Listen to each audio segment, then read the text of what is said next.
Hello बच्चों। जैसे कि मैंने आपको कल एग्ज़ाम से रिलेटेड चीज़ें बताई थी कि आपको कैसे अपनी प्रिपरेशन करनी है, कैसे आप एग्ज़ाम के लिए अपने आप को प्रिपेयर करें।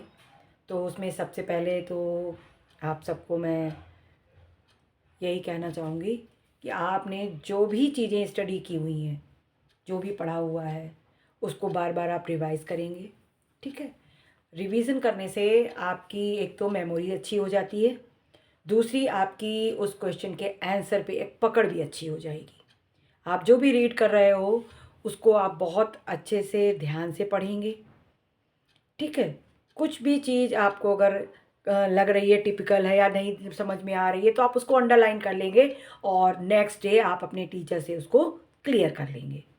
और इस तरह से आपको ये भी हो जाएगा कि आपने जो भी चीज़ें रीड की हैं वो आपको कितनी आ रही हैं और कितनी नहीं आ रही हैं। फिर इसके बाद सेकंड आता है जब आप उसका आंसर कॉपी वर्क करते हो।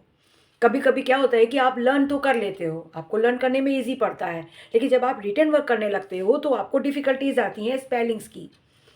तो जो स्पेलिंग्स की डिफ़िकल्टीज़ हैं उनको भी दूर करने के लिए मैं आपको एक सरल सा तरीका बता रही हूँ। उसके लिए आपको जिस फॉर्म में वो वर्ड लिखा हुआ है उसी फॉर्म में आपको वो स्पेलिंग के साथ प्रोनाउंसिएशन कर लेना है, जिससे कि आपकी लिखते समय मिस्टेक ना होने पाए। ठीक है। क्योंकि आपका जो कॉपी वर्क है वो बिल्कुल क्लियर होना चाहिए कि आप जो लिख रहे हो वो सामने वाले को समझ में आए कि आपने क्या लिखा है।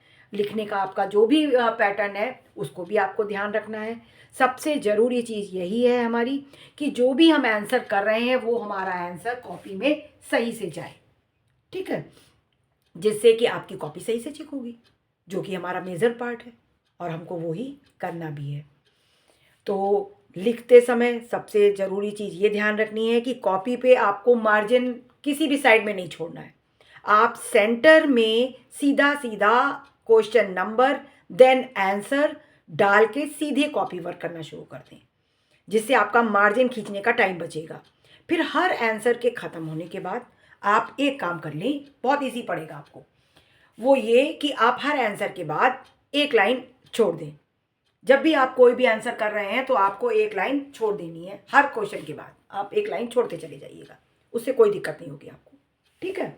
और आपका टाइम भी बचेगा। देन जब आप पूरा पेपर कर लोगे उसके बाद अगर आपके पास टाइम बचता है तो आप वो वहाँ पर लाइनें कर सकते हैं, नहीं तो कोई नीड नहीं है।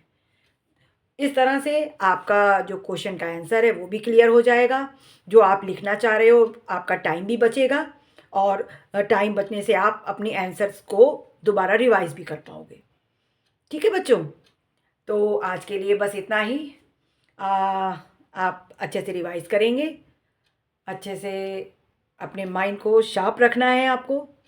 ठीक है। तो फिर से मैं बेस्ट ऑफ लक कहूँगी आपको आपके एग्ज़ाम के लिए। Be prepare. और मेरे इस चैनल को आप लाइक करें, सब्सक्राइब कर लें, क्योंकि इसमें आपको आपके रिलेटेड चीज़ें मैं बताती रहूँगी। जैसे जैसे मुझे मौका मिलेगा मैं वीडियो अपलोड करती रहूँगी। तो थैंक यू बच्चों। आप सब